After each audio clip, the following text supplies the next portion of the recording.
Esse, como muita gente já conhece, vê na TV, é o resgate, que trabalha com o trânsito, tendo casos clínicos, casos de gestante, pessoas que sofrem queda de alguma altura. Então é a viatura que mais trabalha aqui, normalmente é essa aqui. O tipo de ocorrência mais frequente que a gente tem é com essa viatura aqui. Essa viatura aqui, ela é a P-113, é um alto tanque. A gente trabalha com ela nas ocorrências de salvamento, nas ocorrências de incêndio. Ela tem uma viatura importada, muito grande, fácil de conduzir.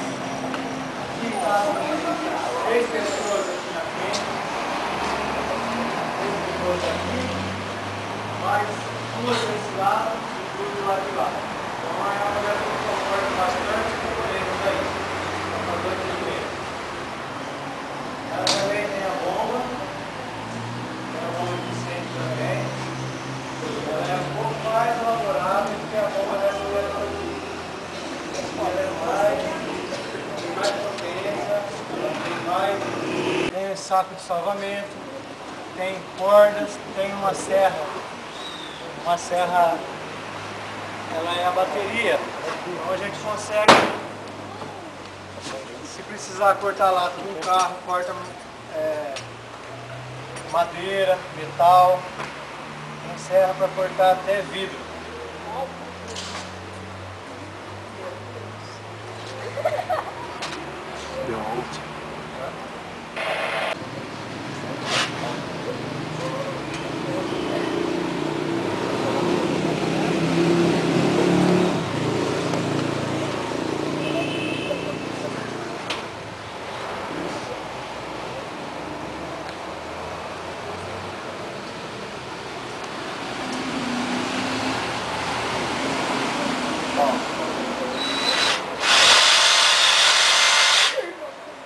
É a bateria, a gente pode colocar para recarregar.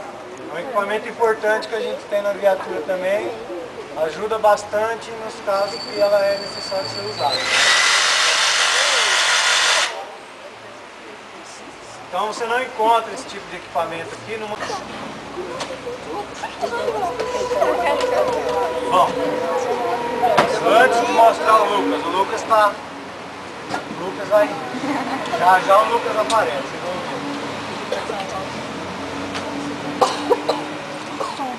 Ó, nós temos esse aparelho aqui.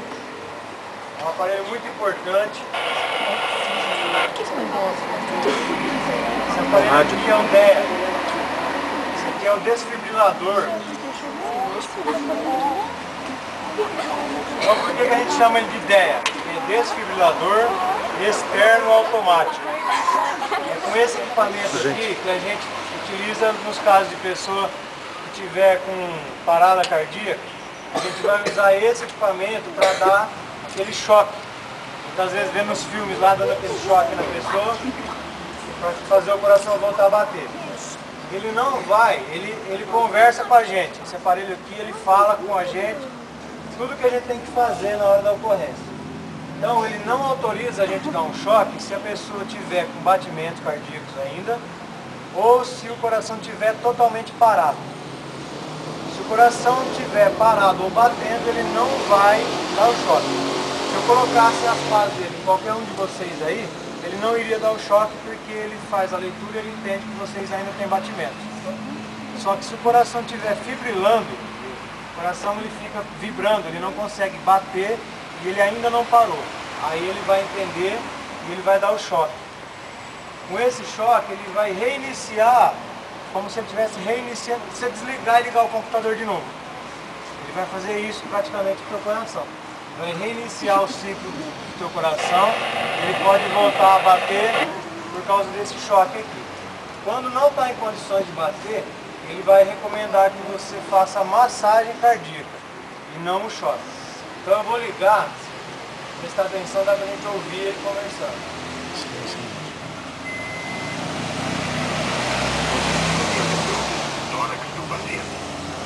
Entendeu o que ele falou? Encaixe conector dos eletrodos na entrada, perto da luz que pisca. Então ele recomenda passo a passo que a gente tem que fazer. Então ele pede para eu colocar. Encaixe conector. Está pedindo para eu ligar isso daqui no aparelho. Está sem isso daqui.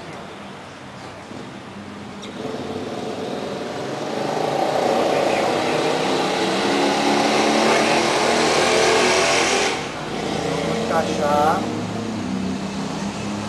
Ele pede para eu encaixar no tórax do paciente, no caso. Então, o próprio desenho mostra onde cada pá, onde cada eletrodo desse aqui vai. Agora ele não vai falar mais as outras coisas que ele vai falar, porque ele não está conectado numa pessoa que está em condições de receber o choque ou não. Mas se você coloca ele, se você colocar ele vai falar, afaste-se do paciente. Aí ele vai fazer a leitura.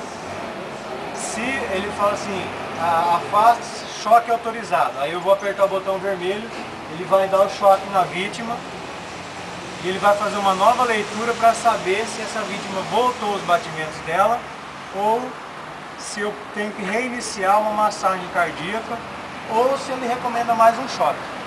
Às vezes ele fala assim, choque não recomendado, inicie massagem cardíaca. Então a gente vai fazer a massagem manualmente. Então esse aqui é o desfibrilador. Esse aqui já tem uma lei que ele vai passar a ser dirigido no local de reunião de público. Onde tiver bastante concentração de gente, como estádio de futebol, um shopping, algum hipermercado, um estádio, algum ginásio. Todo local em que tiver maior concentração de pessoal, ele vai passa a ser obrigatório.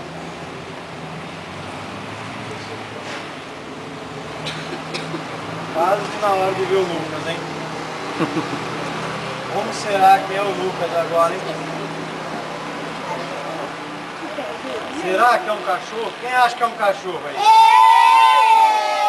Quem acha que é um soldado? Ninguém acha.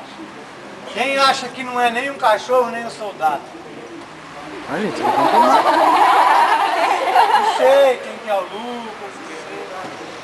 Eu já sei o que é, mas vou ficar quieto. Bom, e aqui a gente carrega os outros equipamentos, os outros materiais que a gente usa. O gás, às vezes para fazer uma limpeza, para estancar um sangramento. As ataduras que a gente usa para imobilizar, no caso, às vezes, algum tipo de fratura, algum tipo para segurar um sangramento.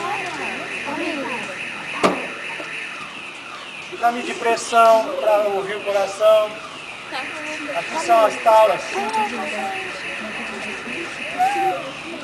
As taulas moldáveis, tem de vários tamanhos aqui que a gente usa para imobilização de fratura, no caso perna, braço.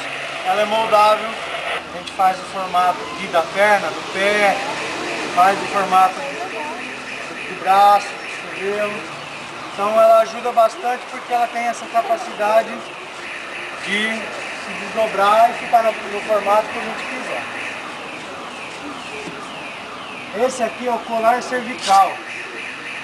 Esse equipamento aqui é um dos mais importantes que a gente tem, que a gente usa em quase todas as ocorrências.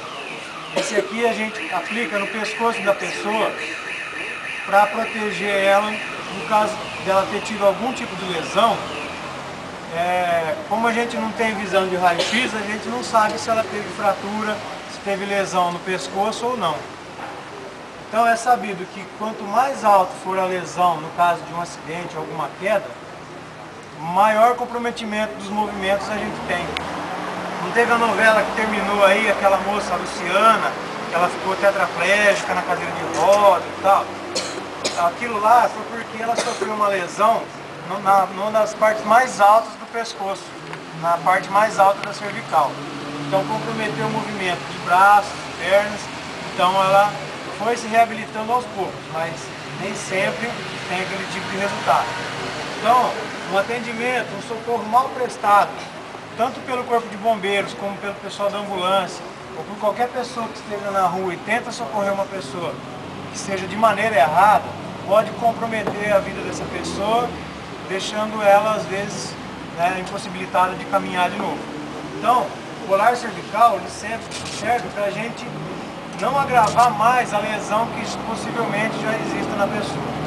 Então, a gente aplicando o colar, a pessoa vai ficar com movimentos mais limitados. Então, não tem como a pessoa movimentar o pescoço e agravar a sua lesão. Mesmo que a pessoa fale, não, tá bem, não tá doendo nada, é um procedimento nosso aplicar o colar e só o médico lá dentro do hospital, depois no pronto-socorro, que vai poder tirar pela avaliação dele. Então esse que é o colar cervical.